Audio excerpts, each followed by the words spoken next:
All right, welcome everyone to this training on caring for older adults with AML, navigating the Canadian algorithm and enhancing nursing support with Dr. David Sanford, hematologist at the Leukemia BMT program of British Columbia, and organized in partnership with AbbVie. My name is Natasha Sani, and I'm the Community Service Lead for the BC Yukon region here at the Leukemia Lymphoma Society of Canada.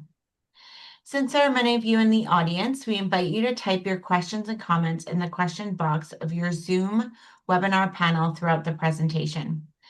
An LLSC staff member will monitor the questions, and at the end of the presentation, I will read your questions aloud during the Q&A period.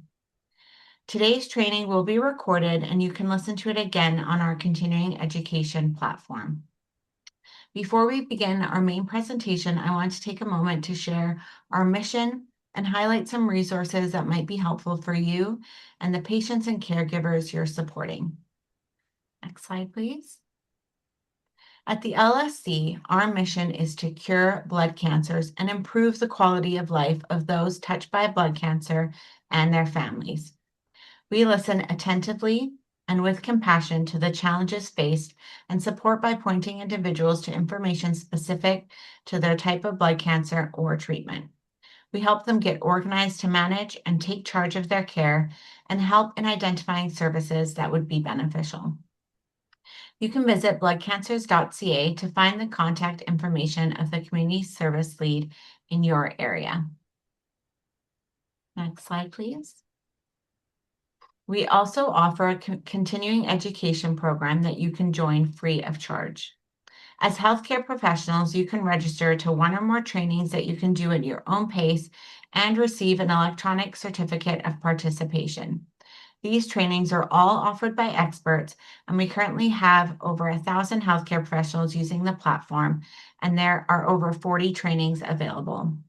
Along with this training that will also be available for you, we have lots of different topics on blood cancer treatments, psychosocial aspects of cancer, and more. And we are constantly adding to this platform regularly. Next slide, please. Also available online are education tools and resources. These are all vetted by experts for all the main types of blood cancer. Our material is also available in multimedia formats to address the variety of needs and preferences for those viewing, like digital disease booklets, fact sheets. We have podcast episodes, animated videos, and webcast recordings as well. Next slide. We also offer free materials to healthcare providers like you. By visiting our website, you can place an order for materials for free. They'll be sent directly to your cancer center or clinic. Materials that can be ordered include disease booklets, service posters, and palm cards, and much, much more. Next slide, please.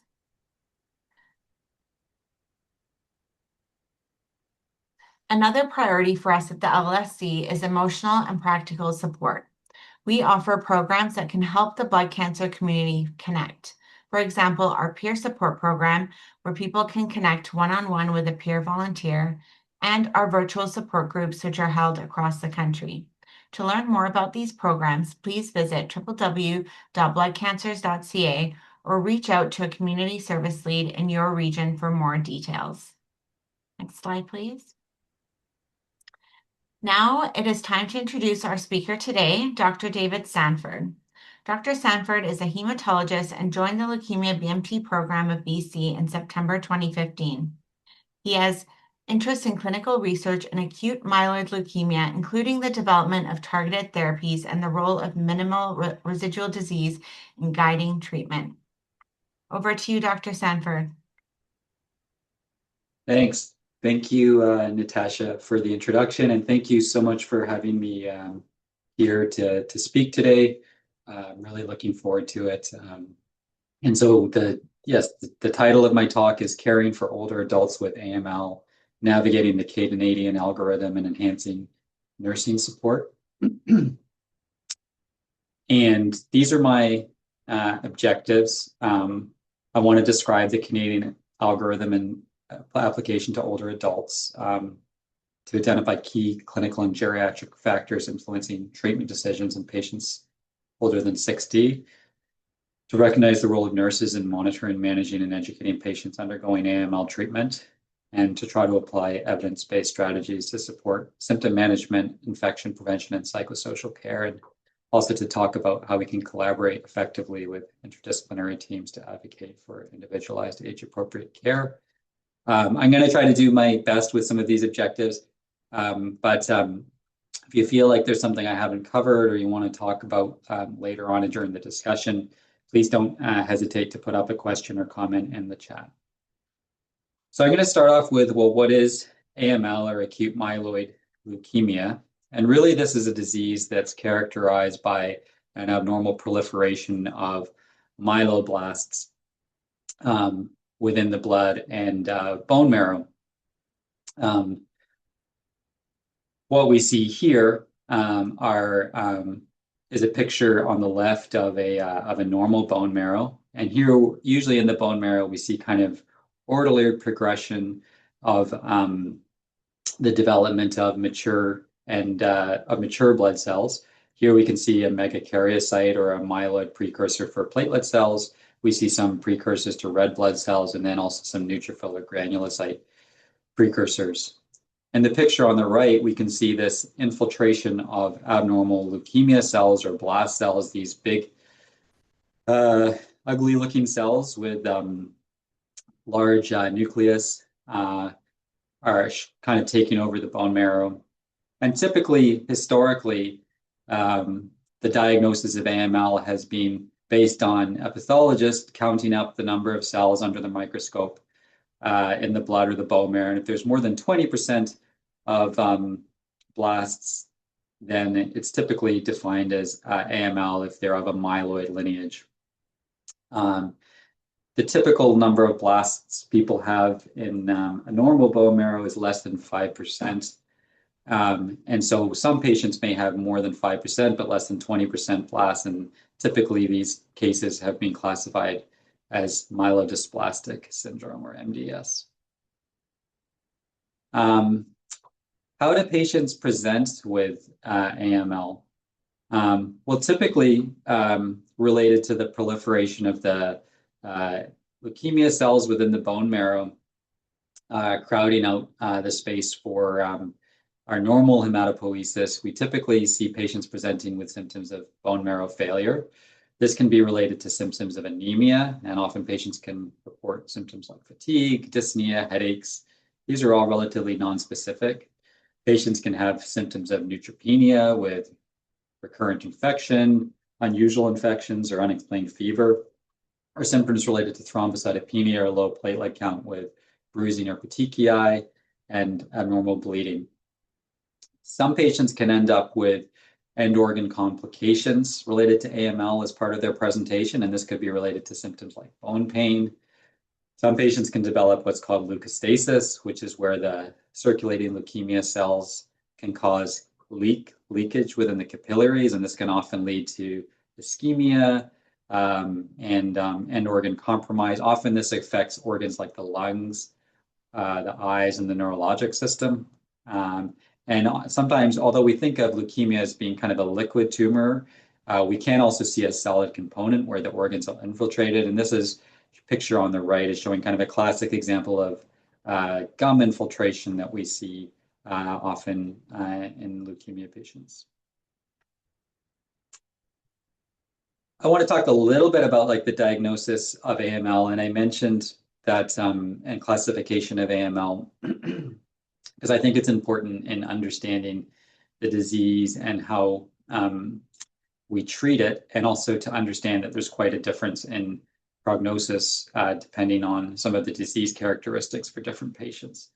And as I mentioned, historically, when a bone marrow is done, the cells are sent off for morphology or examination under the microscope, and finding more than 20% blasts or blast equivalents in the blood or the bone marrow was equivalent with a diagnosis of acute leukemia.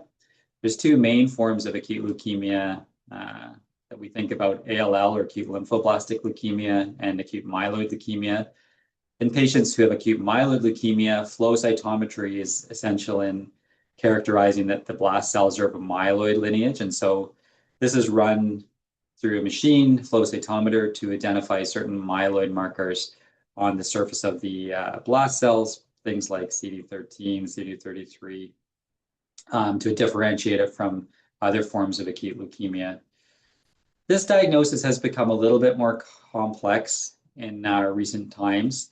And actually, the strict characterization of having more than 20% blasts is no longer required for all cases. And if certain cases of AML have certain typical genetic changes, either cytogenetic or molecular changes, you can actually make a diagnosis with less than 20% blasts.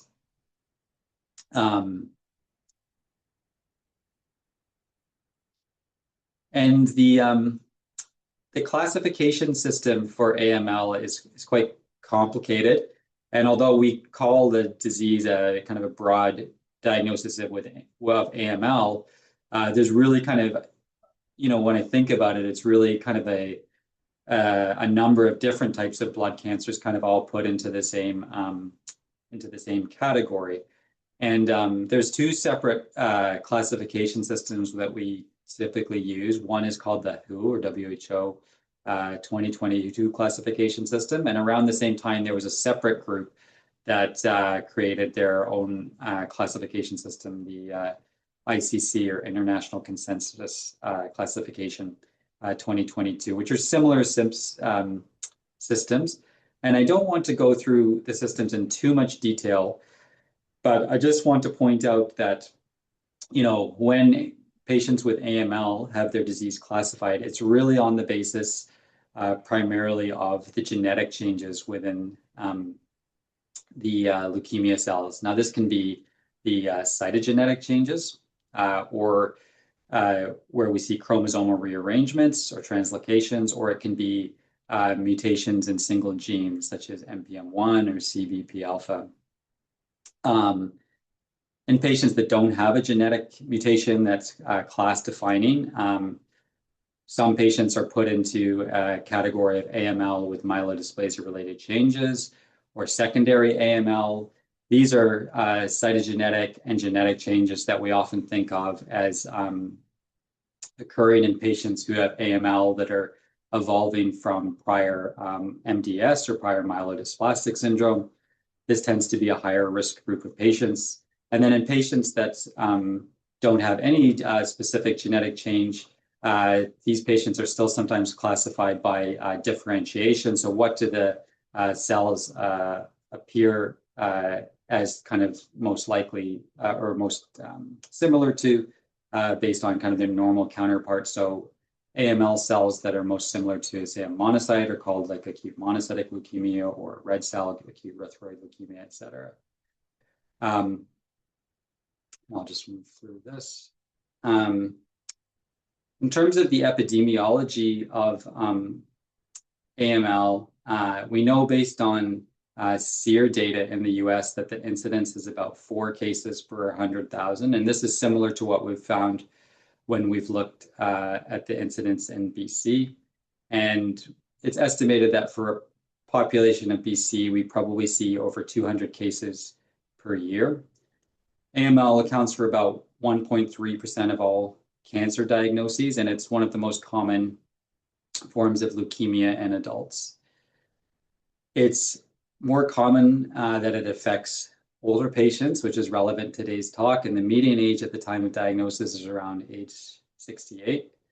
And similar to other types of myeloid malignancy, there's a slight male predominance for diagnosis, although it occurs both in males and females. We don't fully understand all of kind of the etiology of AML, but we know there are some associations, some weak associations with some environmental risk factors, such as smoking, exposures to certain organic solvents like benzene.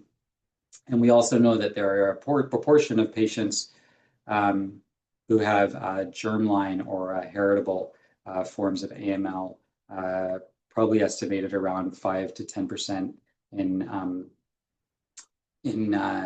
older patients. But probably the biggest risk factor for developing AML is just aging. where the incidence goes up quite a bit in older patients. This slide is showing the prognosis of patients with AML over time. And there's a couple of different survival curves shown here on this slide.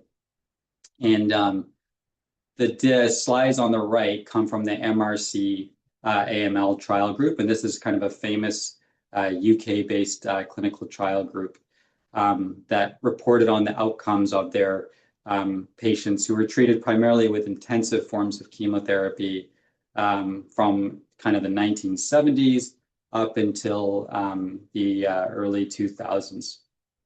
And this comes from a publication where they looked at how outcomes had changed for older and younger patients. So the slide here on the top shows for patients less than 60 years, over time, there'd been a steady increase in survival for that group of patients with kind of improving intensive chemotherapy, access to stem cell transplant, and supportive care.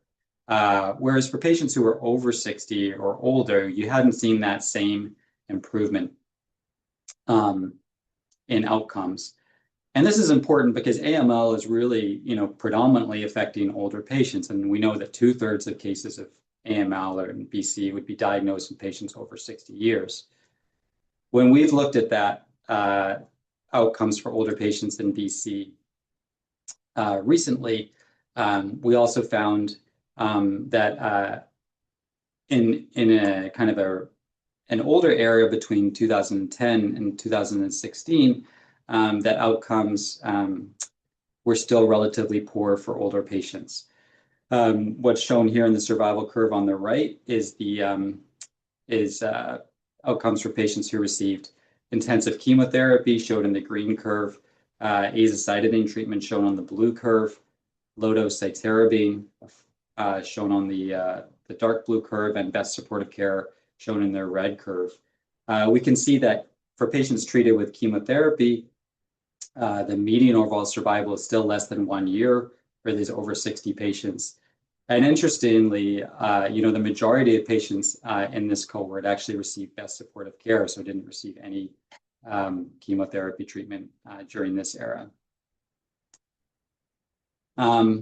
Historically, the treatment for AML has been intensive chemotherapy, and the standard of care regimen for many years has been a regimen that we kind of nicknamed 7 and 3. This was an older form of chemotherapy that was originally developed in Roswell Park in Buffalo, New York. In 1973 was the first publication. And the description was of 2 different drugs. One was daunorubicin, an anthracycline form of chemotherapy given for 3 days as a bolus injection, as well as cytarabine given as a continuous infusion. This was shown to produce remissions for newly diagnosed patients in some some relapsed patients. And for over 40 years, this type of intensive chemotherapy was really kind of the standard of care for patients with AML, and very few new treatments were developed in AML up until kind of more recently. But this has changed quite a lot over the last 8 years or so.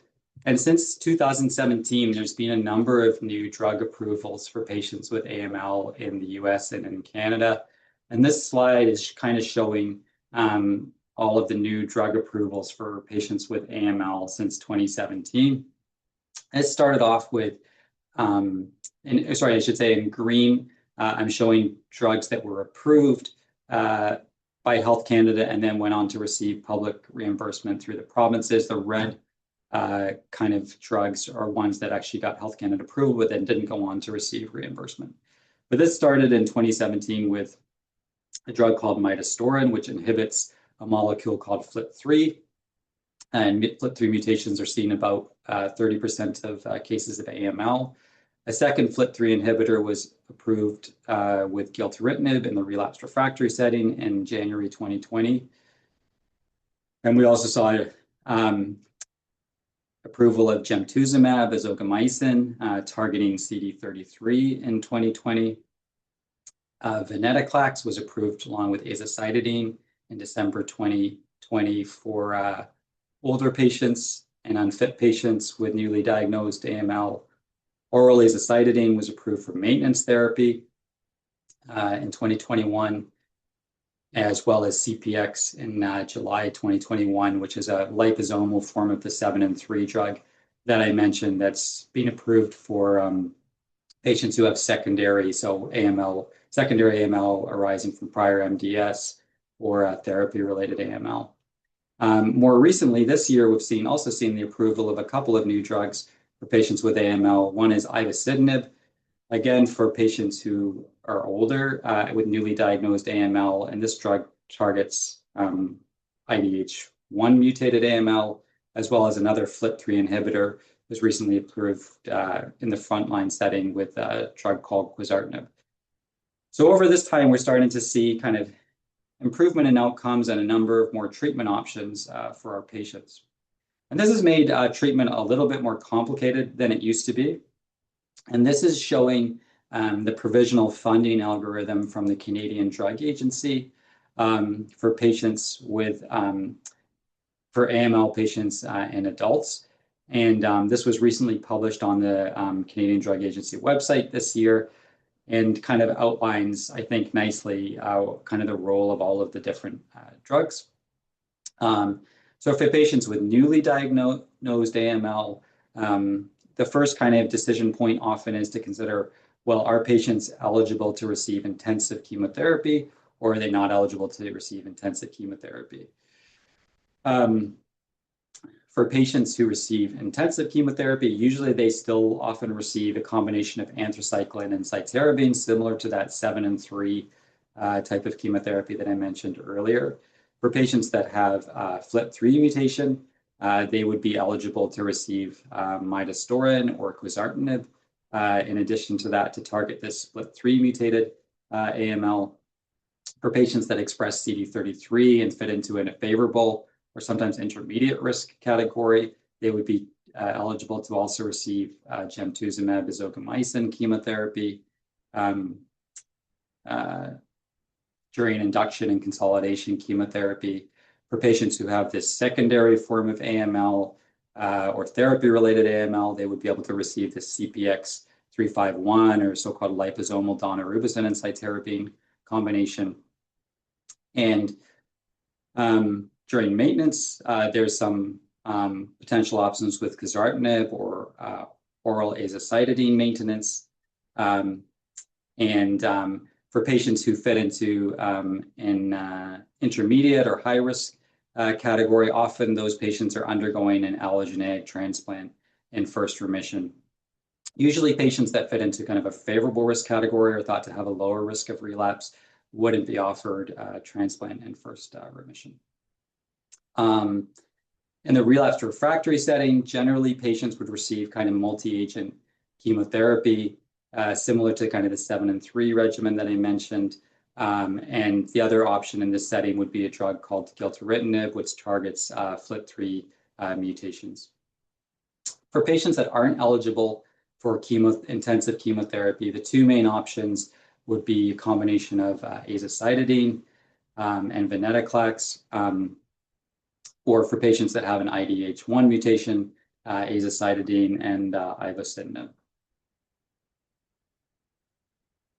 And so this selection for intensive versus non-intensive chemotherapy is really important and kind of forms kind of your first initial treatment kind of dichotomy.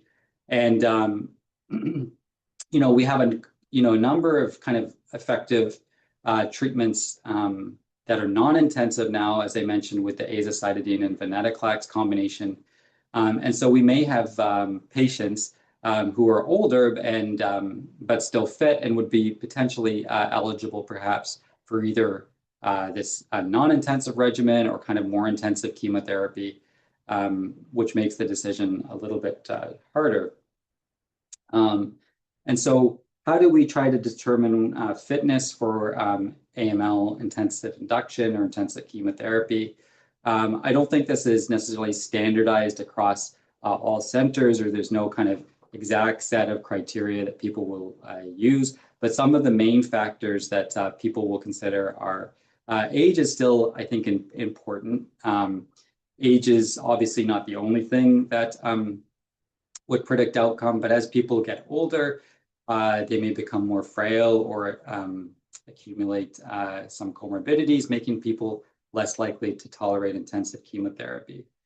At our center, we don't have a firm age cutoff around giving intensive chemotherapy, but as patients get into their 70s, we're less frequently doing this unless patients fit into kind of a more favorable risk genetic category.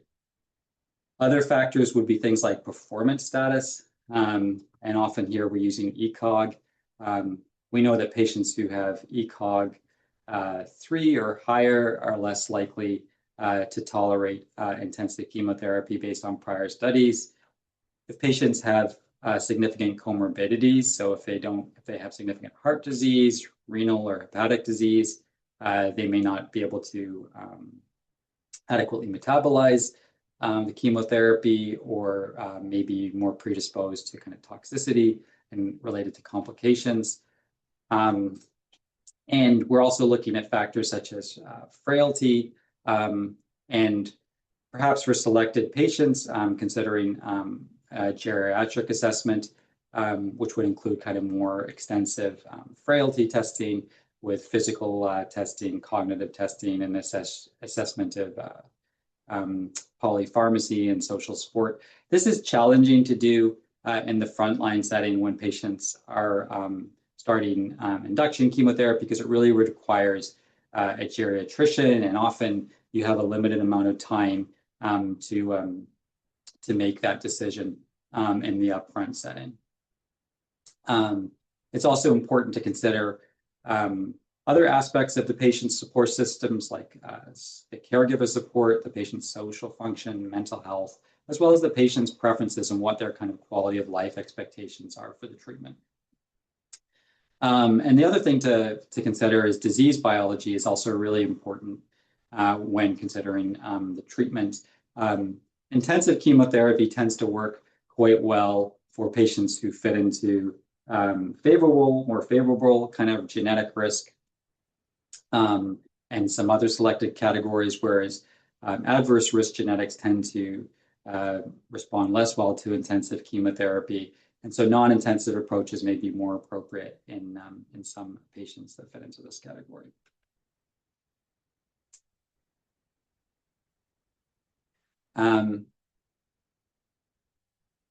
The other thing to remember in this kind of dichotomy around selecting intensive or deciding between intensive and non-intensive therapy is that, when we're selecting an initial therapy, the first goal of the treatment is to get the leukemia into a remission. And that's shown by, in this picture, this little picture, it's shown by this CR, or what's called a complete remission. And that means that following the treatment that we give, we'd repeat a bone marrow biopsy, and we'd expect to see less than 5% blasts based on morphologic examination of the bone marrow and kind of normal blood count recovery without circulating leukemia cells.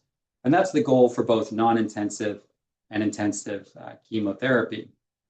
And what this slide is trying to show is that for both kind of non-intensive chemotherapy and intensive chemotherapy, you can get to this initial goal in slightly different ways. And in some ways, the intensive approach may actually be harder for some of our older patients in this setting.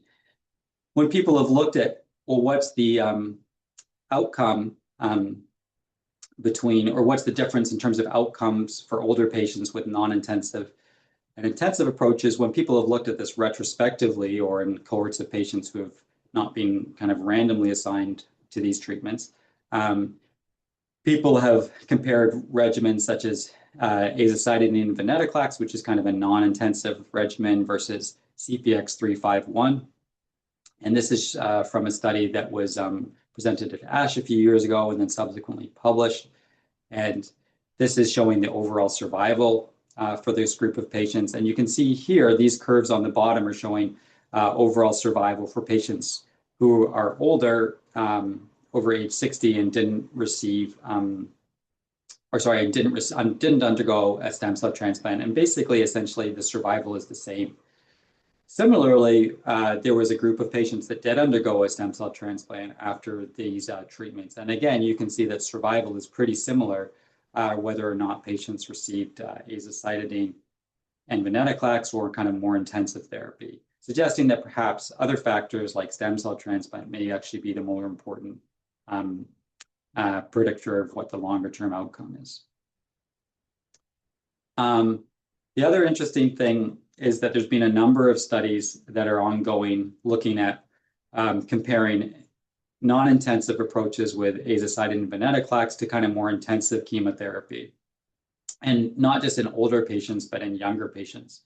And this is a study that's going to be presented at an upcoming ASH meeting in December, and it's a phase 2 randomized study. And in this study, it included patients over age 18. It excluded certain kind of types of AML, so patients who had core binding factor AML, which is kind of a good risk cytogenetic category, patients who had FLT3 mutations, or patients who have NPM1 mutations if they're less than 60 years of age. And they randomized patients to azacitidine and venetoclax versus intensive chemotherapy, either 7+3 or CPX-351.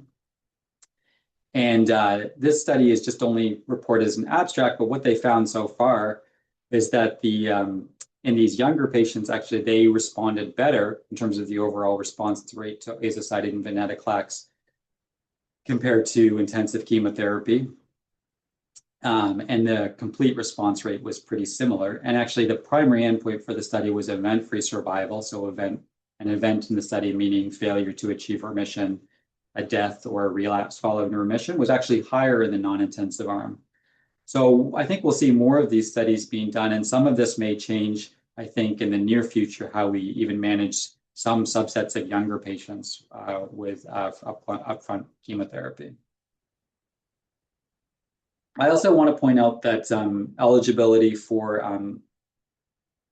intensive chemotherapy is not exactly the same as assessing eligibility for stem cell transplant. Some of the same factors apply in terms of considering the patient's comorbidities and their performance status. But it's also, as well as their kind of caregiver and social support, but it's also important to consider the disease state, whether or not the disease is in remission, how well the therapy is expected to be tolerated. And then there are other factors around what type of donor is available, what type of conditioning chemotherapy is expected to be used. And so really this is an individualized decision, I think, around assessing for stem cell transplant. And there's kind of a need, I think, for a clear criteria and pathway and selection of older patients for this procedure. So for the next part of the talk, I was going to talk a little bit specifically about kind of some of the therapies that we use for older patients, some of the non-intensive therapies, as well as some of the kind of tips in terms of managing them. So I'm going to start off with azacitidine venetoclax. Venetoclax is a small molecule inhibitor of BCL2. The BCL2 is a anti-apoptotic protein, and the binding of venetoclax to this molecule releases pro-apoptotic proteins, which are able to activate cancer cell death through triggering the kind of apoptotic pathway. This is an oral drug. Its initial approval was in chronic lymphocytic leukemia, where there was high kind of single agent activity that was observed, as well as significant risk for a complication called tumor lysis syndrome. It was first studied in the relapsed and refractory setting in AML, and primarily, and as a single agent, they noticed a relatively low rate of response. This is showing the CR, or complete remission, or complete remission with incomplete count recovery response rate. And the overall response rate was around 19% in the initial studies. It was studied up front in a phase 3 randomized control study called the VIALE-A study. And this was a study that was done in older patients, so patients age over 75 years or less than 75 with a significant comorbidity. And patients in this study were randomized to 2 treatments. All patients received azacitidine given for 7 days as an injection. And patients were randomized 2-to-1 to receive venetoclax given as a pill for 28 days or a placebo. There was 2 primary, for the primary endpoints for the study. It was found that the response rate was higher in the azacitidine and venetoclax arm. 66% of patients had a complete response compared to 28% in the placebo arm. Most of these responses occur following the first cycle.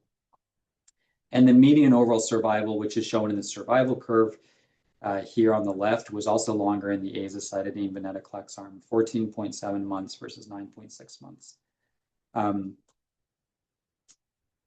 There was increased toxicity in the azacitidine and venetoclax arm.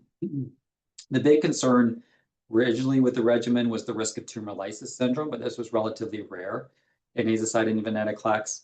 But there was more myelosuppression with increased neutropenia, thrombocytopenia, as well as rates of febrile neutropenia in the experimental arm. And so this really led to kind of a new standard of care and has been used in BC over the last few years for older patients not eligible for intensive chemotherapy. In some of the considerations around kind of the supportive care for the first cycle are typically we give leukoreduction or hydroxyurea to lower the white blood cell count less than 25 to reduce the risk of tumor lysis syndrome. We give allopurinol as well, usually for the first week or so, also to reduce this risk, as well as optimal hydration. And antiemetics, which is mainly given, I think, for the azacitidine, which has more of a nauseating effect. We give the venetoclax as a ramp up, as well, as this was the way it was originally described. So starting off on day 1, 100 milligrams, day 2, 200 milligrams, and then for day 3 onward, at 400 milligrams a day. And during this kind of initial ramp up, we're performing tumor lysis monitoring with daily blood work. The regimen can be given an outpatient or as an inpatient. Not all patients require admission. So who are the patients that require admission probably for the first cycle? This would be kind of individualized, I think, a little bit center to center, depending on what resources are available in supportive care. But in general, patients who have proliferative disease, so higher circulating blast counts or white count greater than 25, elevated LDH, patients who have impaired renal function or other signs of spontaneous tumor lysis syndrome at the time of diagnosis with elevated uric acid and phosphate, or patients who are perhaps frail or unable to monitor the treatment or monitor things along as an outpatient would be more suitable for admission. Usually we recommend with the initial cycle of treatment, it's important that we anticipate that there's going to be a severe period of neutropenia for about 3 or 4 weeks. And during this time, patients are at risk for febrile neutropenia and other infectious complications. And typically, most centers will give antimicrobial prophylaxis during this first cycle. In BC, we'll give antibacterial prophylaxis, usually with levofloxacin, to try to minimize drug interactions. We'll give antiviral prophylaxis for HSV and VZV prevention with valacyclovir or acyclovir. And sometimes we'll give antifungal prophylaxis with drugs like fluconazole or posaconazole more rarely due to funding problems. When we first started using the regimen, we more frequently gave antifungal prophylaxis, but in more recent times, our practice has changed a little bit around this, and we're excluding it more. And this is related to most studies reporting relatively low rates of invasive fungal infections, and also with the use of the azole medications like fluconazole or posaconazole, it does require a dose adjustment of the venetoclax, so to reduce the dose of the venetoclax due to the risk of increasing the exposure of this drug. And it's possible that some of these drugs may increase the toxicity and myelosuppression of the venetoclax. And so we haven't been using this as frequently recently. Other toxicities, as I mentioned, to anticipate are related to myelosuppression, as patients will require regular monitoring of their blood counts in the weeks following the treatment with the ability for transfusion support. It's important to have considerations around what the IV access of the patient is like related to this. It's necessarily, because febrile neutropenia would occur, I think, in at least up to half of patients, it's important to have a local plan in place if they develop a fever and have this communicated to the patient, as well as anticipating side effects of the azacitidine like nausea, vomiting, diarrhea, constipation, and injection site reactions. Following the first cycle of treatment, we'll assess the response with a bone marrow done on day 1 to 28, and this is important in assessing the response. And usually if it's done earlier around day 21, then we'll stop giving the venetoclax at this point, and allows us to kind of plan for cycle 2. Most patients will achieve a remission following the first cycle of azacitidine if they're going to achieve a remission. But what about those patients that don't receive a remission following the first cycle? Well, usually we'll try to give at least 2 cycles to patients before stopping treatment. If there's no change in blast percentage after the second cycle, then often we'll suggest stopping. However, the blast percentage is decreasing, and it seems like the patient may be having some clinical benefit, potentially with count recovery. Sometimes in this situation, we may continue on. In terms of managing myelosuppression after remission, there's a number of strategies to do this. Probably the most important one is reducing the duration of the venetoclax. Most practitioners will start cycle 2 with 21 days or less of venetoclax, so they wouldn't get the whole 28 days. And when there's significant neutropenia, before starting the cycle, we'll wait until the ANC and platelet count recovers. You can increase the duration between cycles. So most patients that are on the drug combination long-term will have at least 35 to 42 days between cycles. It's very rare for patients to receive the cycles every 28 days. For patients that have ongoing myelosuppression after remission, azacitidine dose can be reduced further or reduce the duration to 5 days.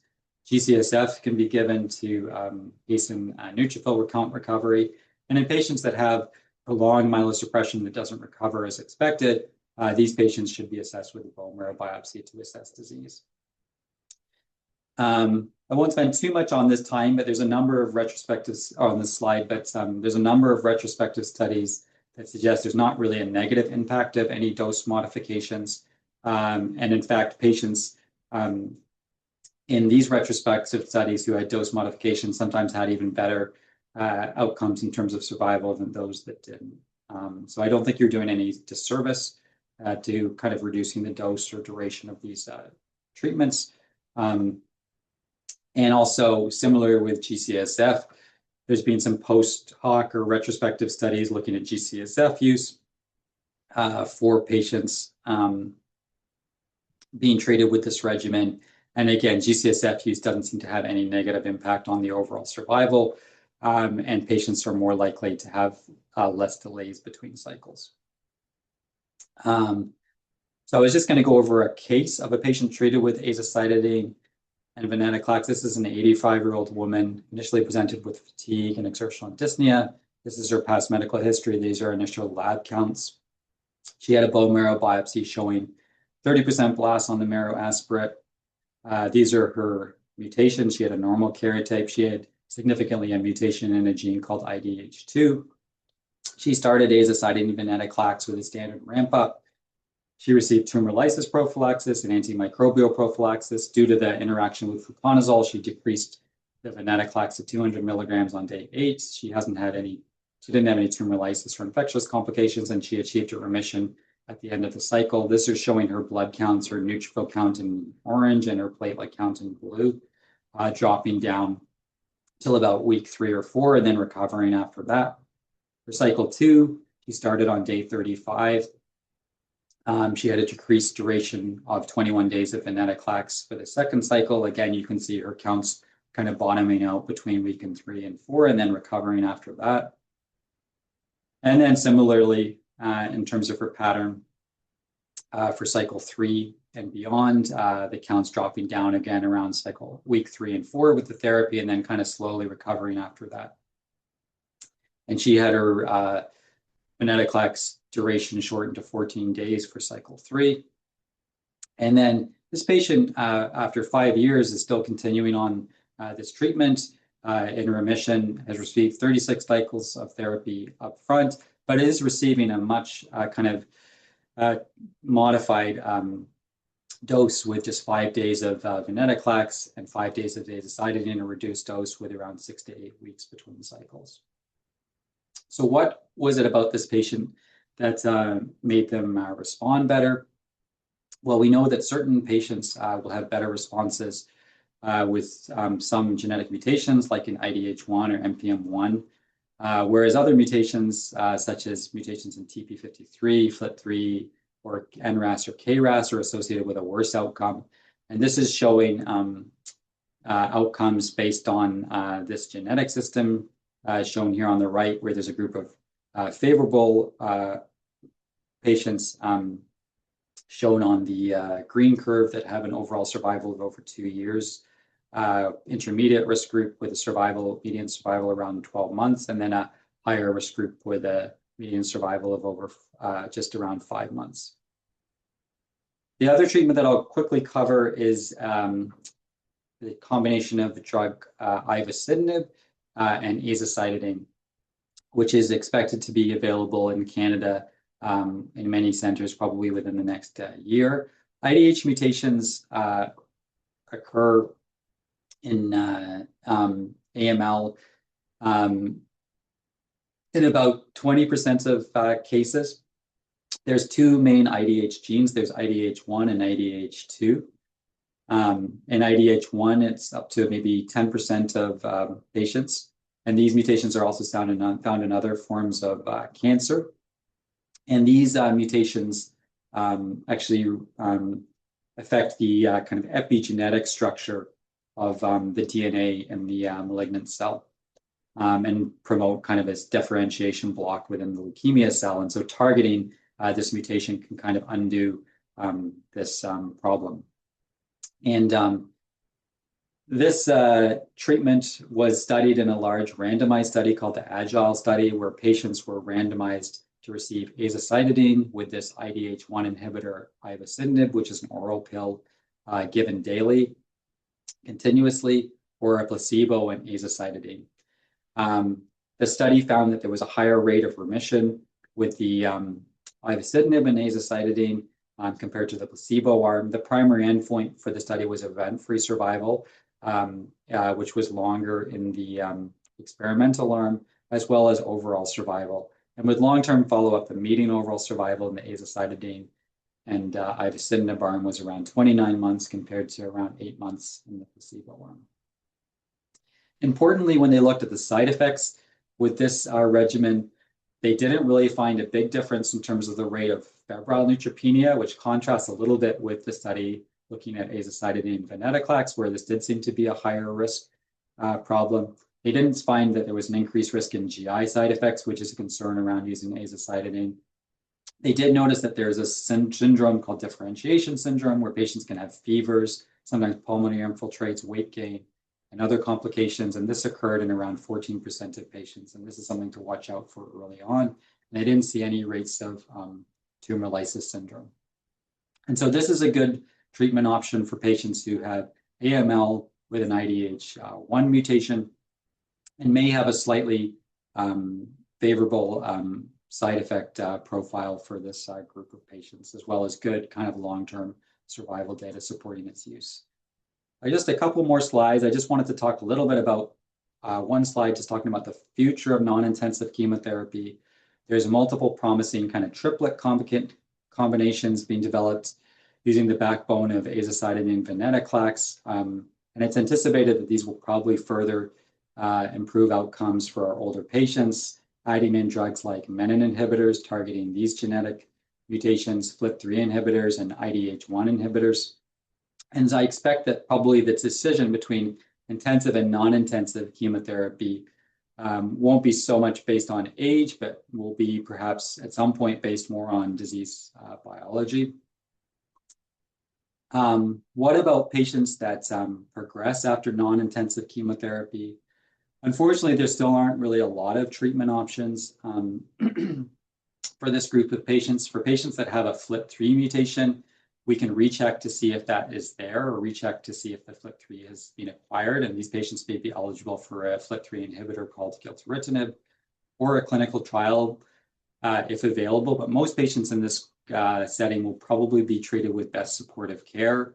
And the median overall survival is generally reported to be quite short in this setting, in the range of a few months. And so some of the important considerations around end-of-life care and goals of care in managing this group of patients is to consider what the goals are and what the availability is around transfusion support.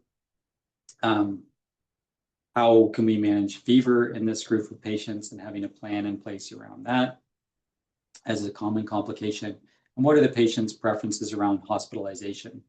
There are lots of barriers sometimes to accessing hospice care in this group of patients, as often ongoing transfusion support and sometimes use of antimicrobials can make patients ineligible to access this type of care in this setting.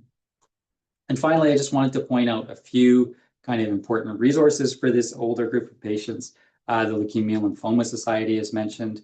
There's also a couple of Canadian groups that focus on leukemia, the Canadian Leukemia Study Group, which has a patient members group. There's the Cell Therapy and Transplant Canada group, or the CTTC, which hosts an annual meeting. There's the Canadian Drug Agency, which allows for patient and clinician feedback. And then within BC, other important resources for patients include, I think, the BC Cancer Patient and Family Counseling Service, as well as Inspire Health, which offers programs more related to holistic care and other aspects of care that aren't necessarily focused on, I think, a lot by the Cancer Agency for patients who are undergoing treatment or after treatment. So thank you so much for your attention, and I'm happy to take any questions or comments if people have them. Thank you so much, Dr. Sanford, for this training today. It is now time for our Q&A period. So if you do have any questions, now's the time to pop them up in the box. I didn't see anything come through during the presentation. So if you do have any, pop them in now, and then you can have those answered live.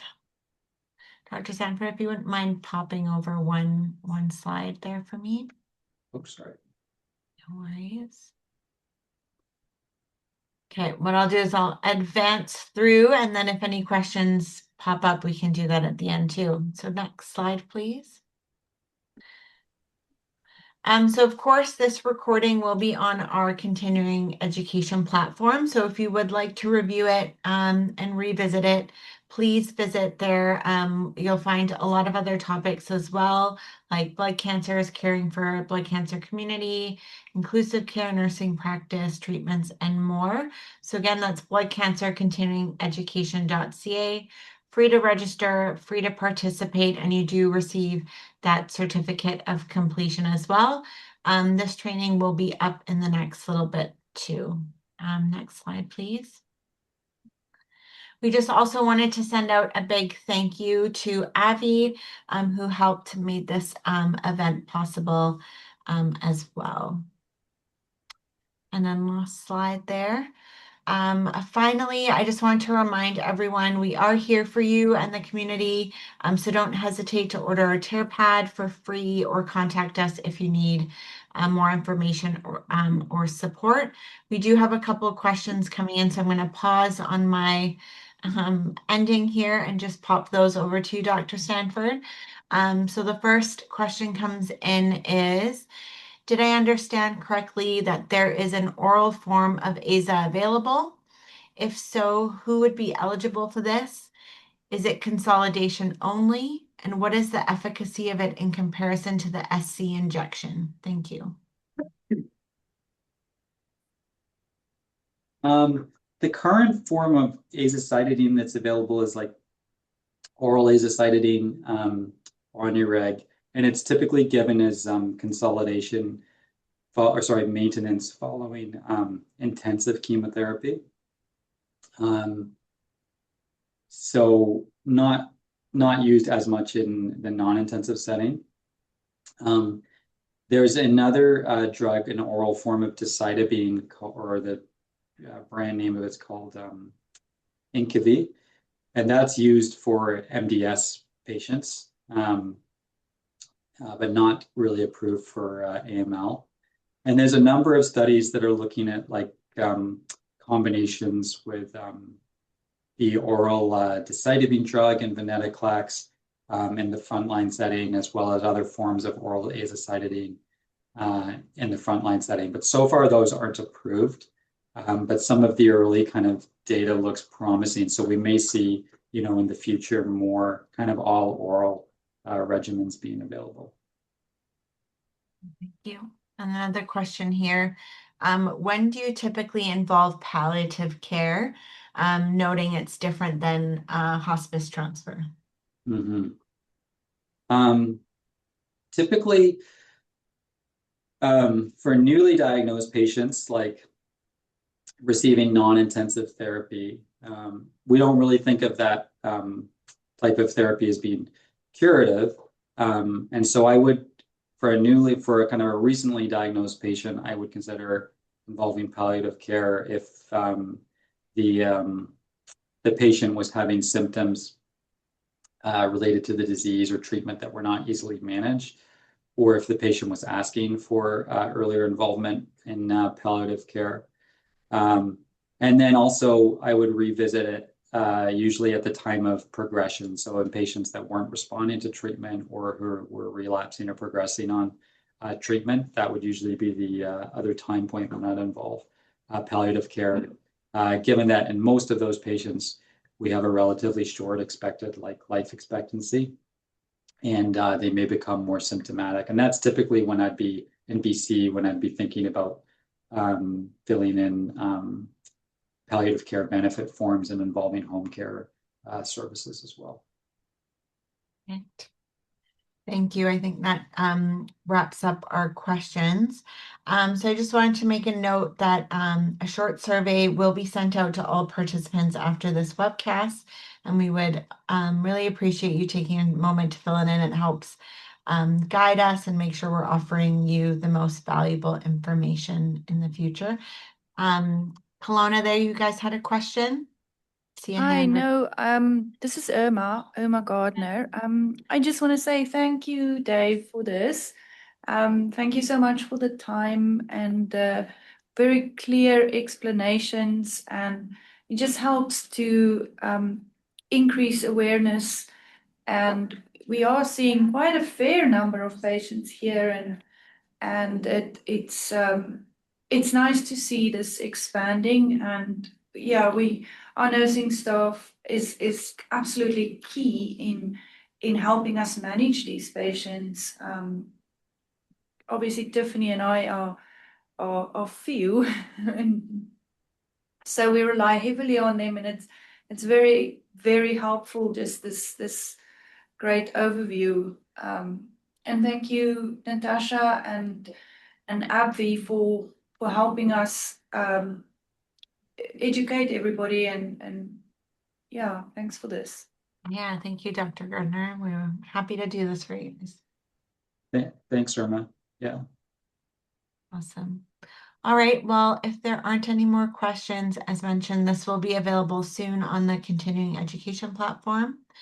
Thank you again, Dr. Sanford, for taking time out of your day today. And to everyone else, wishing you a wonderful rest of your day. Bye for now.